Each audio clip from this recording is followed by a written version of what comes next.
Sir, ಹಳೆ Hubballi police ಠಾಣೆ ವ್ಯಾಪ್ತಿಯೊಳಗೆ ಒಬ್ಬರು ಅಪ್ರಾಪ್ತ ಬಾಲಕಿ ಮೇಲೆ ಲೈಂಗಿಕ ದೌರ್ಜನ್ಯ ಆಗಿ ಬಾಲಕಿ ಗರ್ಭಿಣಿಯಾಗಿ ಮಗುವನ್ನು ಹೆರಿಗೆ ಆಗಿರೋ ಬಗ್ಗೆ ಮಾಹಿತಿ ಬಂತು ಸರ.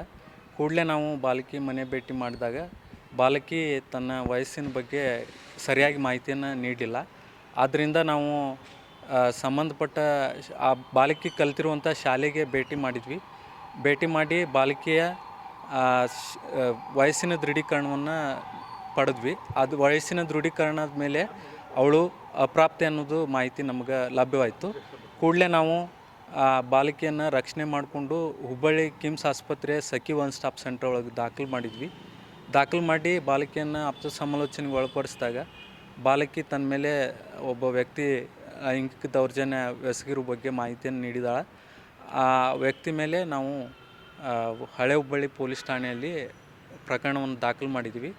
ಮತ್ತು ಈ ಪ್ರಕರಣ ಬಗ್ಗೆ ಅವ್ರಿಗೆ ತಂದೆ ತಾಯಿಗೆ ಗುರುತಿದ್ರೂ ಸಹಿತ ಅವರು ಬಾಲಕಿಗೆ ಬಗ್ಗೆ ಸಂಬಂಧಪಟ್ಟ ಇಲಾಖೆಗೆ ಮಾಹಿತಿಯನ್ನು ಒದಗಿಸದೇ ಇರೋದ್ರಿಂದ ಅವ್ರ ಮೇಲೆ ಮತ್ತು ಬಾಲಕಿ ಅಪ್ರಾಪ್ತಳದಾಳ ಅಂಥೇಳಿ ಗುರುತಿದ್ರೂ ಸಹಿತ ಅವಳಿಗೆ ಚಿಕಿತ್ಸೆ ನೀಡಿರುವಂಥ ಆಸ್ಪತ್ರೆ ವೈದ್ಯರ ಮೇಲೆ ನಾವು ಪ್ರಕರಣವನ್ನು ದಾಖಲು ಮಾಡಿದ್ದೀವಿ ಸರ್.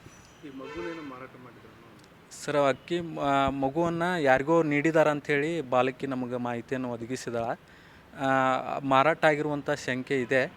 ಅದನ್ನು ಪೊಲೀಸರ ತನಿಖೆಯಲ್ಲಿ ಸತ್ಯ ಗುರ್ತಾಗ್ಬೋದು ಸರ್. ಹೆಣ್ಣು ಮಗು ಸರ್.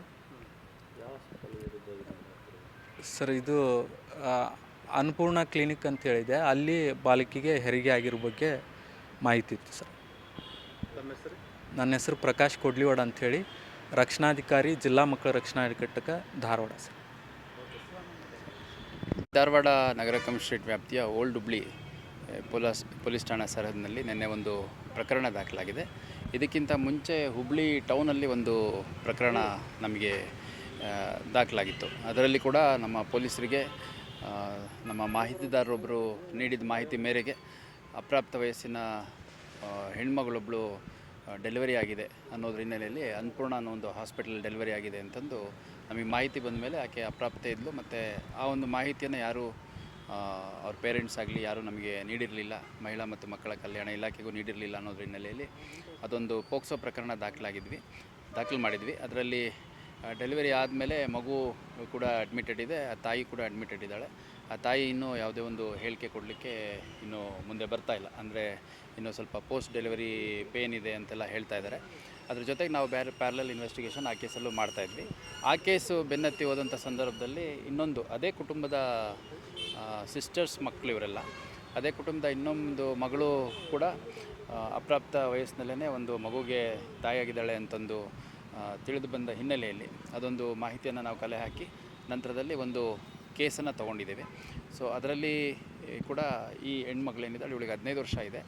ಈಗ ಆಗಲೇ ಒಂದು ಮಗುಗೆ ಜನ್ಮ ಕೊಟ್ಟಿದ್ದಾಳೆ ಮತ್ತು ಈಗ ಮತ್ತೆ ಪ್ರೆಗ್ನೆಂಟ್ ಇದ್ದಾಳೆ. ಸೊ ಇವು ಎರಡೂ ಪ್ರಕರಣಗಳು ತುಂಬ ಗಂಭೀರ ಪ್ರಕರಣಗಳು. ಎರಡೂ ಪ್ರಕರಣಗಳಲ್ಲಿ ಆರೋಪಿತರ ಹೆಸರನ್ನು ಅವರು ಹೇಳಲಿಕ್ಕೆ ಇನ್ನೂ ಯಾರು ಹೆಣ್ಮಕ್ಳಿದ್ದಾರೆ ಅವರು ಮೆಡಿಕಲಿ ಫಿಟ್ ಇಲ್ಲ ಅನ್ನೋವಂಥ ಒಂದು ಎಕ್ಸ್ಕ್ಯೂಸ್ ಕೊಡ್ತಾ ಇದ್ದಾರೆ.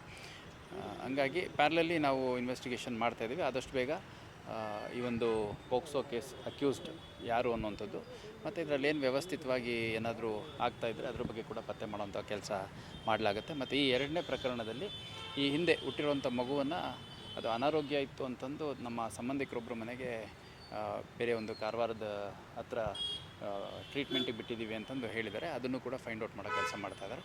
ಆದಷ್ಟು ಬೇಗ ಎರಡು ಪ್ರಕರಣಗಳಲ್ಲಿ ಆರೋಪಿಗಳು ಯಾರು ಮತ್ತು ಯಾವ ಸಂದರ್ಭದಲ್ಲಿ ಒಂದು ಘಟನೆಗಳು ನಡೆದಿದೆ ಮತ್ತು ಇದಕ್ಕೆ ಯಾರ್ದಾದ್ರೂ ಅವ್ರ ಕುಟುಂಬ ಸದಸ್ಯರು ಸೇರಿದಂತೆ ಬೇರೆ ಯಾರ್ದಾದ್ರೂ ಸಪೋರ್ಟ್ ಇದೆಯಾ ಅನ್ನೋಂಥದ್ದು ಅಸರ್ಟೈನ್ ಮಾಡಲಾಗುತ್ತೆ.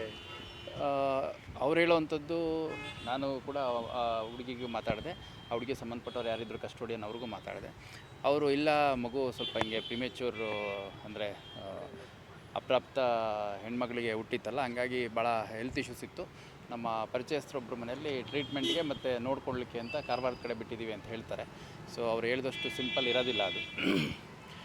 ಹಂಗಾಗಿ ಒಂದು ಸಮಗ್ರ ತನಿಖೆಯನ್ನು ಇದರಲ್ಲಿ ಮಾಡಲಾಗುತ್ತೆ. ಆ ಮಗುವನ್ನು ಅವರು ಟ್ರೀಟ್ಮೆಂಟಿಗೆ ಬಿಟ್ಟಿದ್ದಾರೋ ಮಾರಾಟ ಮಾಡಿದಾರೋ ಪ್ರತಿಯೊಂದು ಕೂಡ ನಾವು ಪತ್ತೆ ಮಾಡಿಬಿಟ್ಟು ಆದಷ್ಟು ಬೇಗ ಯಾರ್ಯಾರು ಈ ಒಂದು ಕೃತ್ಯದ ಹಿಂದೆ ಇದ್ದಾರೆ ಅವರೆಲ್ಲರನ್ನೂ ವಶಕ್ಕೆ ತೊಗೊಂಡು ವಿಚಾರಣೆಗೊಳಪಡಿಸಿ ಕಾನೂನು ಕ್ರಮವನ್ನು ಕೈಗೊಳ್ತೀವಿ. ಸರಿ, ಟೌನ್ ಲಿಮಿಟ್ ಆದಂತಹ ಡಾಕ್ಟರ್ನೇ ಇದೇ ಪ್ರಕರಣದಲ್ಲಿ ಇನ್ವಾಲ್ವ್ ಆಗಿದ್ದಾರೆ. ಎರಡೂ ಪ್ರಕರಣದಲ್ಲಿ ಸೇಮ್ ಒಬ್ಬರೇ doctor sir, Annapurna hospital doctor Sushila ಅಂತೇಳಿ. ಈಗ ನಾನು ಸ್ಪೆಸಿಫಿಕ್ಕಾಗಿ ಯಾವುದೋ ಒಂದು ಹಾಸ್ಪಿಟಲ್ ಅಥವಾ ಡಾಕ್ಟರ್ಸ್ ಹೇಳಲಿಕ್ಕೆ ಇಷ್ಟಪಡಲ್ಲ. ಯಾಕಂದರೆ ಒಂದು ನಾನು ಯಾವಾಗ ಬ್ರೀಫ್ ಮಾಡ್ಬೋದು ಅನ್ನೋವಂಥ ಒಂದು ರೈಟ್ ಸಂದರ್ಭದಲ್ಲಿ ನಿಮಗೆ ಕರೆದುಬಿಟ್ಟು ಸಮಗ್ರ ಮಾಹಿತಿಯನ್ನು ಬ್ರೀಫ್ ಮಾಡ್ತೀನಿ. Thank you.